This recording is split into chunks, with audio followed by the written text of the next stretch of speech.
Hello and welcome to this week's Ruby Shoes podcast, delivering the very best local entertainment news across East Anglia each and every week. Now, this week on the Ruby Shoes podcast, we've been finding out all about renovations which are about to take place for East Anglia's biggest theatre.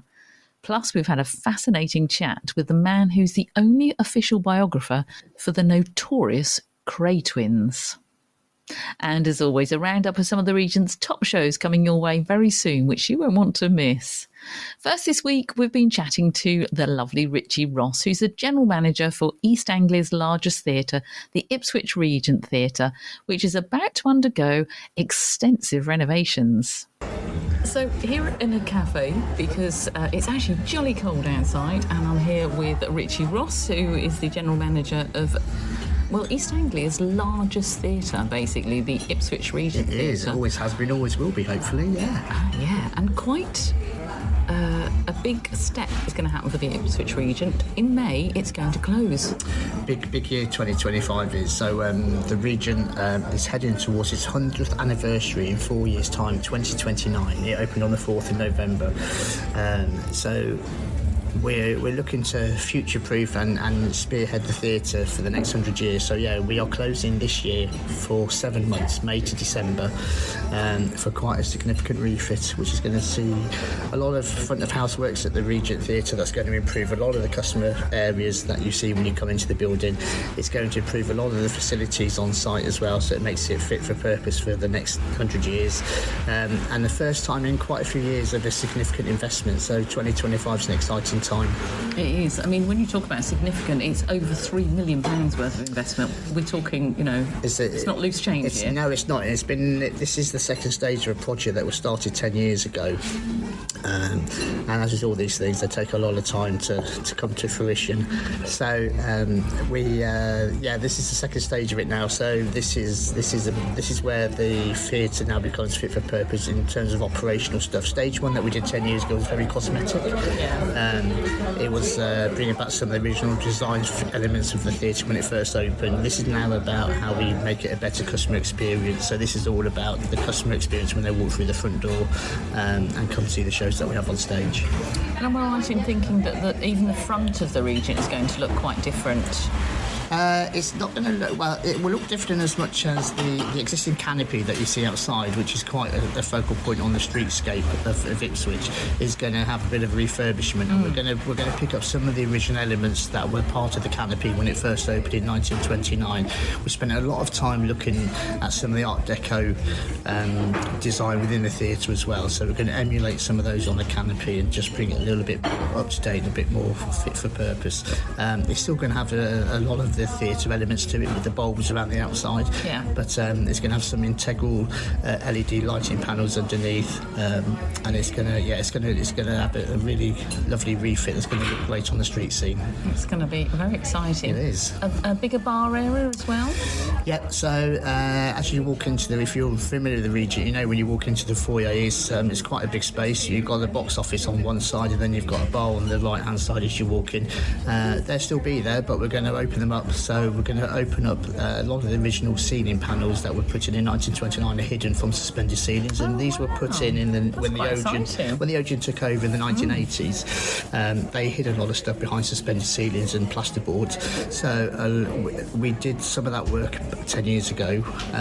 So we're going to open up reinstate the original plaster mouldings. One of the really nice things about this project is the original manufacture of the plaster moulds that worked on the building in 1929 is still trading. Really? And they're based in Cambridge, and they've still got the original moulds. Oh my goodness! They found them in their warehouse, in their shelves. So it's some of the stuff like that that's really exciting. That's craftsmanship and that workmanship is still around today, and they'll be part of that project as well, putting some of the original features back in. That's incredible, isn't it? Yeah, it's a great story. That. Yeah, I love that. That's absolutely brilliant. And what other areas will we see a change as the audience? Every customer that comes to the Regent, you always get a post-show email, and we always ask you what your visit to us was like, and we take these really seriously. We do monitor them and we review them every week. One of the things that comes out time and time again are the toilet facilities, and if you come to the Regent, you'll know that in that 20-minute interval break that you can be queuing for quite a while to go to the loo. you have to bear in mind when the region first opened in 1929, it was opened as a cine variety, and it was a very different world in those days. So, you were dealing with a building that's nearly 100 years old, and trying to make it fit for purpose in today's modern audiences is very difficult. So the biggest thing we're going to do is increase the toilet facilities. Now, we've got some land that's at the back of Mr. Wing's, and if you look at the Regent Theatre, you'll know Mr. Wing sits on the right-hand side.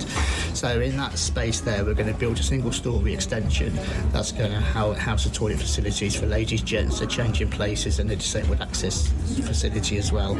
That's going to triple the amount of loos we've got for you ladies. Oh, lovely. So when you come now, you won't be able to. You won't have to queue for the toilet breaks because there'll be plenty there. There'll never be enough in the real world, but there's been more than there is now. Yeah, well, triple the amount. You triple the amount, so that's exciting. We're also going to refurbish the existing toilets as well to meet the same standards. Yeah. So that's the most significant part of the building works.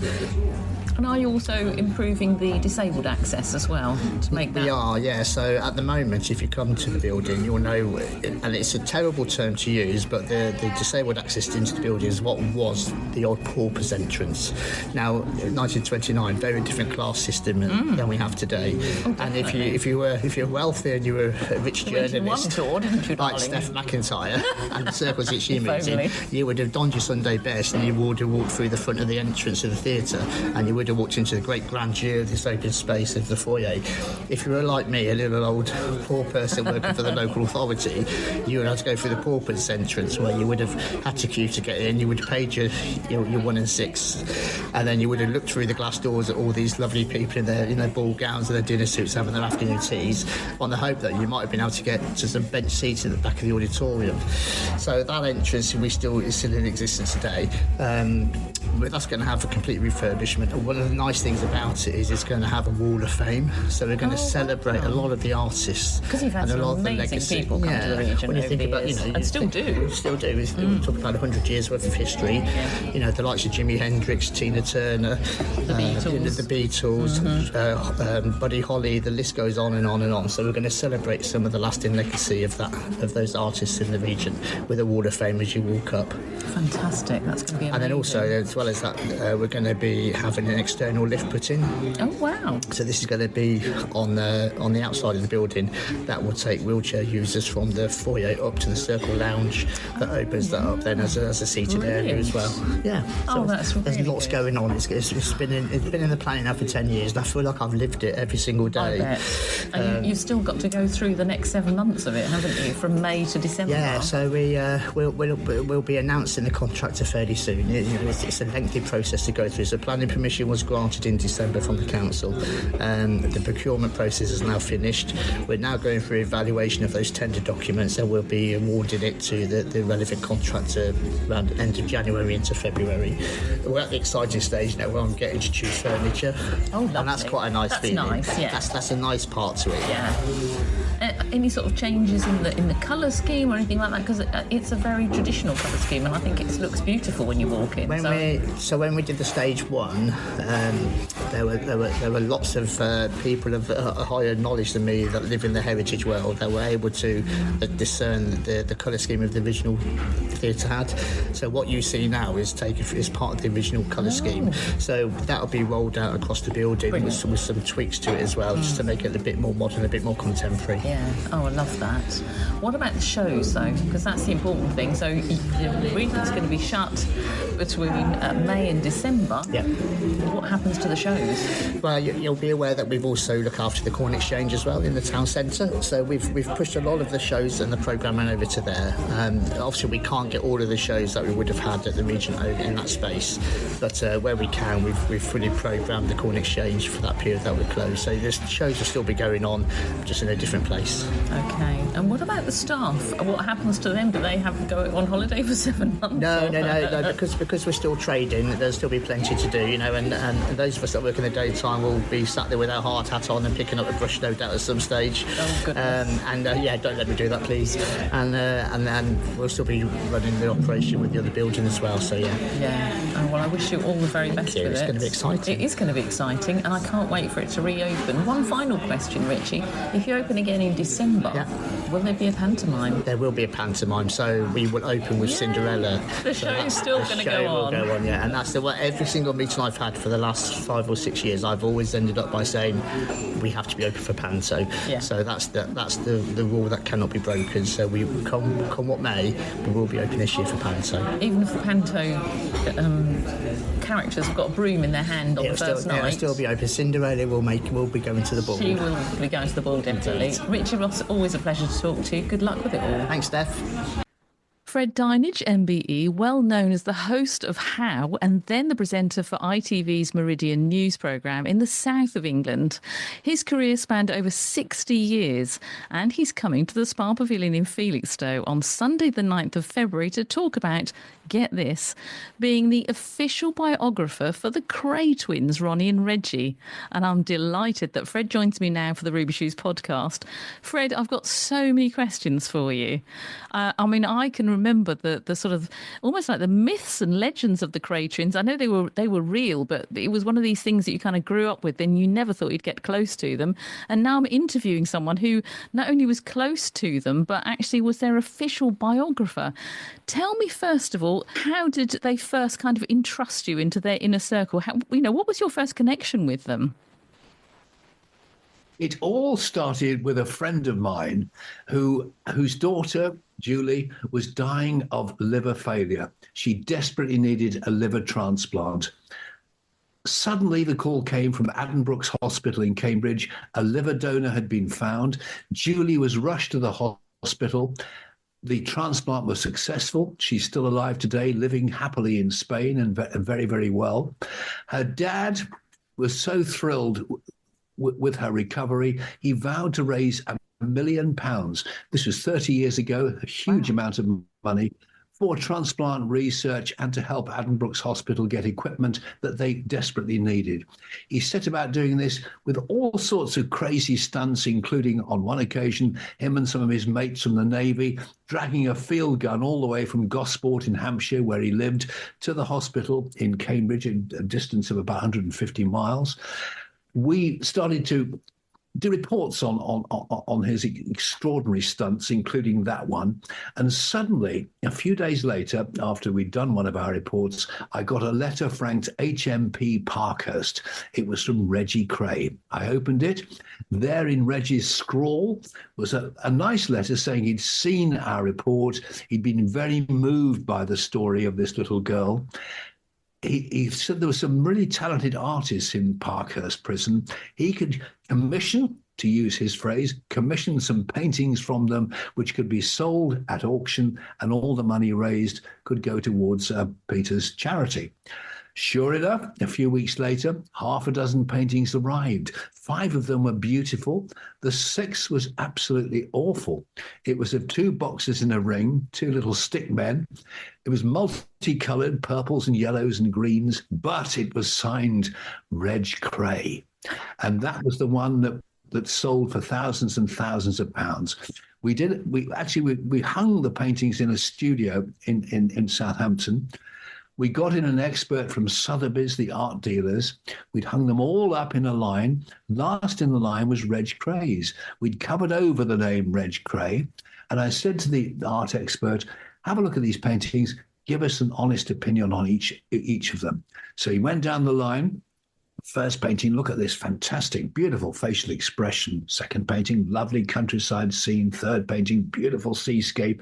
Till he got to the last one, which was Reg Krays, and he said, well, you're having a laugh, aren't you? This has been done by a kid and not very well. I said, Reggie Kray did that. He said, let's do this again. So we went down the line again, lovely facial expression on this one. Beautiful countryside scene, lovely seascape. And he got to the last one and he said, and this is absolutely magnificent. This is one of the best paintings I've ever seen. It's really, really artistic. It's beautiful. And obviously that was the one we put out. Reggie was delighted when he saw that, sent me a letter saying, will you come and see me at Parkhurst Prison on the Isle of Wight? So I went across, met him. We got on really well.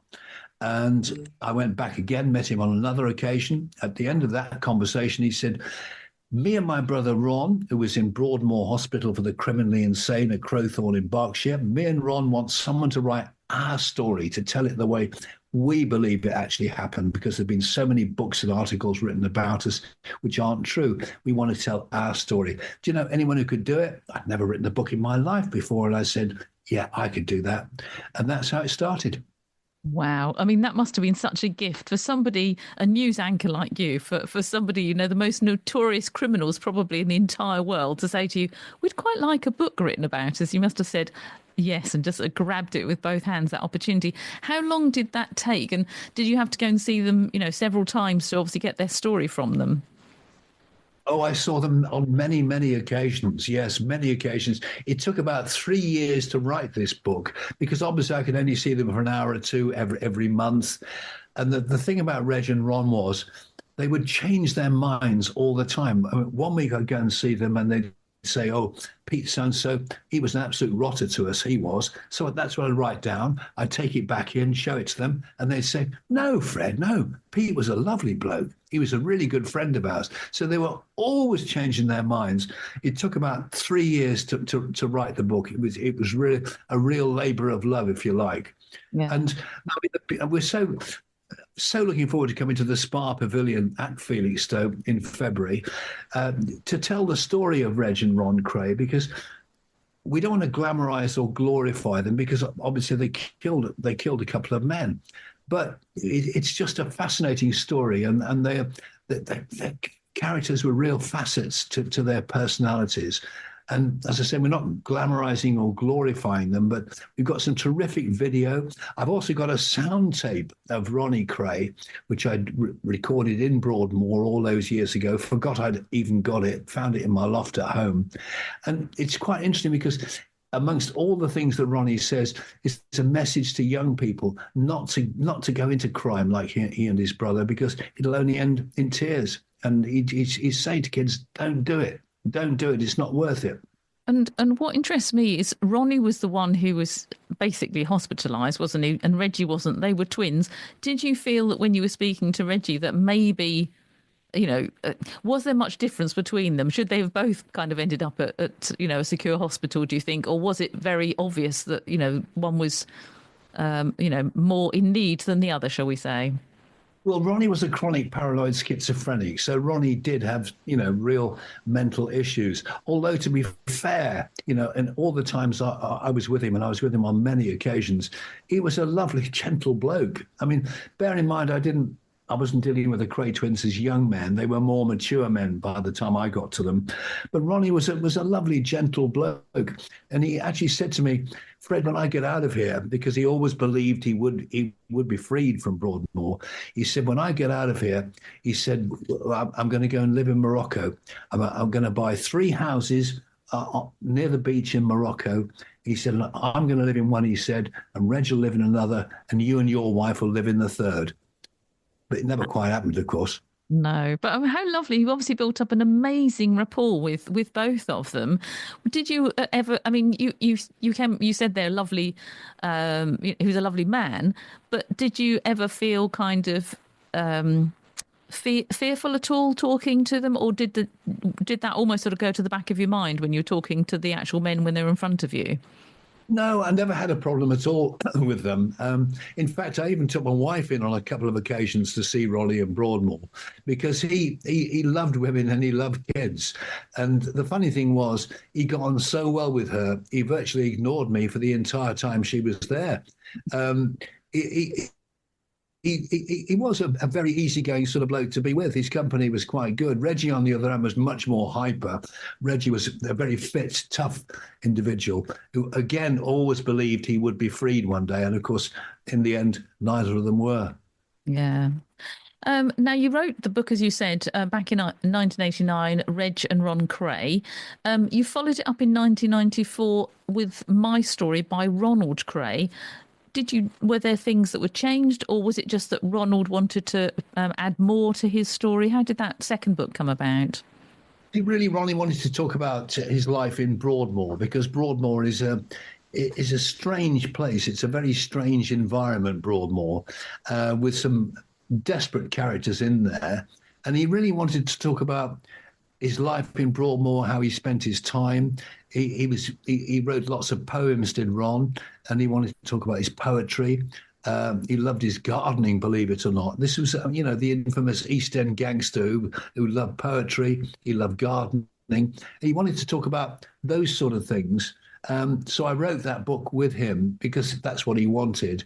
The book was nowhere near as successful as the first one, the book about the twins, but nonetheless, it pleased him, so it was worth doing it. Yeah, definitely. And then obviously that was back then, that was 1994. I know there's been like another issue of the book, but it's sort of 30 years on now, and we're doing this tour. What has brought about the tour coming to the Spa Pavilion? Well, there have been two films made about the Kray Twins. One with the twins from Spandau Ballet. That was some years ago. And then recently, of course, Tom Hardy did his film, Legend, in which he played both Reggie and Ronnie Kray. And I think that's kind of encouraged even greater interest in the Kray Twins. But there is they do have this kind of cult following, which is quite amazing.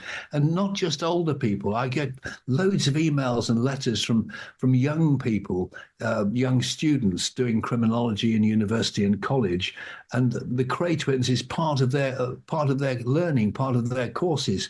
So that there is this fascination, and I can't explain it, but there is this incredible fascination with the Kray Twins all these years later.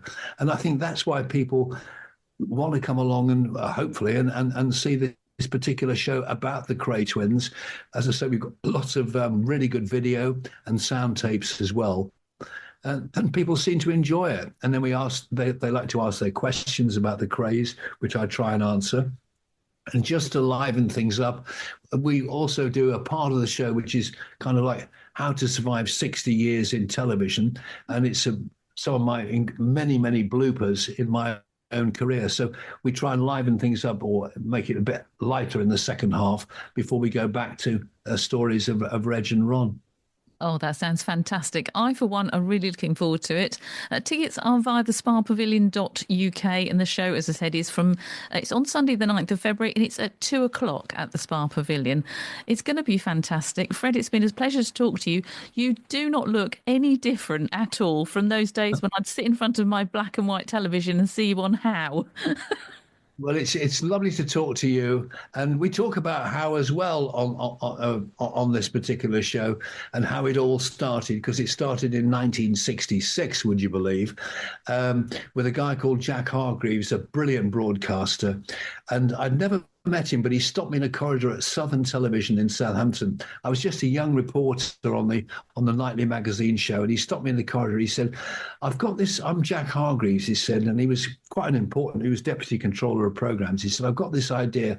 It's for a kids show called How, and it'll be how does this work? How does that happen?" He said, and it's going to have 4 presenters. He said, and he would do the countryside stuff, and Bunty James, who's still alive, would do the more feminine things. John Miller would do the scientific things. And he said, and I'm looking for a younger presenter. He said, and I thought you might be ideal. He said, and we're going to do a dummy program, a trial program. Would you like to be part of it? And I said, oh yeah, I'd love to do that, Jack. So we did this dummy program, this sort of rehearsal program, really, which was recorded. And I was terrible. I got everything wrong. Things were getting spilt. There was a little bit of a fire. I was an absolute disaster. The camera crew loved it. But I thought, oh my God, I've been awful. I thought, that's the last I'll ever hear of that. Then a few weeks later, he stopped me again in the corridor. He said, Fred, that How program idea, the network have commissioned 8 programs. So we're going to make 8 programs. Would you like to be on it? I said, Jack, I would love it. He said, okay. And I said, Jack, I promise you, I'll really concentrate. I'll be very serious. I'll get all my lines right. I'll do all my research. There'll be no mistakes at all. He said, son, you've got the wrong idea. You've been hired to be the Pratt. I've been a Pratt ever since, to be quite honest. Oh, I never saw you that way. I always thought you were a great, great entertainer, and you still are. And I'm really looking forward to seeing you when you come to the spa. Fred Dynish, thank you so much for talking to us today for the Ruby Shoes podcast. Oh, it's been an absolute pleasure. You look absolutely lovely. I hope you'll come and see us in Felixstowe. It'd be lovely to meet you. And that, as the old presenter used to say, is how for now. How for now. Lovely to speak to you. And thanks again to Sarah for helping us to do this. You sound brilliant. So we will look forward to seeing you next month. Fantastic. And good luck with your podcast, because you're obviously very, very good at it. And here's even more great shows you just might want to check out. What's on across Suffolk with Stephanie McIntyre, sponsored by Ruby Shoes Podcast, your weekly entertainment news podcast, available from your smart speaker, Apple, Spotify, or you just follow Ruby Shoes Podcast on Facebook and click on the weekly podcast link to listen. There's a host of great shows on offer across Suffolk's magnificent theatres, and here's just a selection to tempt you. Tuesday the 28th and Wednesday the 29th of January at the New Wolsey Theatre in Ipswich, Feel Me is an interactive theatre show from the Paper Birds. The show asks via your mobile phone who and what you care about from the stories unfolding live on stage in front of you. A stunning mixture of live performance, film, projection, dance and music. Feel Me will explore the different lenses through which we're told and connect to stories in the modern digital world. An interrogation of empathy. Feel Me asks what makes us feel for another person as we journey through landscapes and across borders, through weather storms and paperwork, changing seasons, endless queues and interviews. Intrigued? Well, get your tickets from wolseytheatre.co.uk. Friday the 31st of January at the Ipswich Regent Theatre, Steve Steinman's Vampires Rock trilogy continues with Eternal Love, the new hilarious musical. Join Steve Steinman and his incredible cast as they take you on an epic journey into a fantastical, dark, thrilling world filled with vampires, where love-struck vampire Baron searches for eternal love and takes his new bride. This unique blend of musical theatre, original rock anthems, classic vampire tales, and the electrifying feel of a rock concert creates a truly unique experience for the audience. With laugh-out-loud humour from the hilarious Steve Steinman, this is a night you won't want to miss. For your tickets, go to ipswichtheatres.co.uk. And if you fancy something completely different, head over to The Cut at Halesworth for The Teacher of Auschwitz, also on Friday the 31st of January. Presented in conjunction with the Halesworth Bookshop, as the world marks the 80th anniversary of the end of World War II and the liberation of Auschwitz, local author Wendy Holden, who wrote the best-selling book Born Survivors, will be at The Cut in Halesworth to tell all about a remarkable young man, German, Jewish and gay, who risked his life daily defying the Nazis to protect thousands of children in his care. In conversation with former newsreader and BBC correspondent Robert Nesbitt, Wendy will explain how she came across this inspirational untold story and why it still has such resonance today. Join them for this moving commemorative evening. This is a free event, and they do hope you'll support The Cut and their local gem of a bookshop by buying drinks at the bar and books from the pop-up shop. Although this is a free event, you still need to book a ticket via ticketsource.co.uk/The Cut. And finally, on Saturday the 1st of February at 7:30pm, this time at the Spa Pavilion Theatre in Felixstowe. Get ready to rock your way through an unforgettable journey with the only show to be endorsed by John Bon Jovi himself, the Bon Jovi Experience. Immerse yourself in a phenomenal celebration of Bon Jovi's timeless classics as the official band to Bon Jovi recreates the magic that defined an era with electrifying energy, transporting you back to the heyday of stadium rock. The Bon Jovi Experience features smash hits such as Living on a Prayer, Always, It's My Life, You Give Love a Bad Name, Bad Medicine, and many more. The talented musicians and charismatic frontman Tony Pierce deliver an authentic and high-energy rock and roll extravaganza that will have you singing and dancing all night. Whether you're a lifelong Bon Jovi devotee or a new fan seeking an unforgettable night out, this show promises an experience like no other.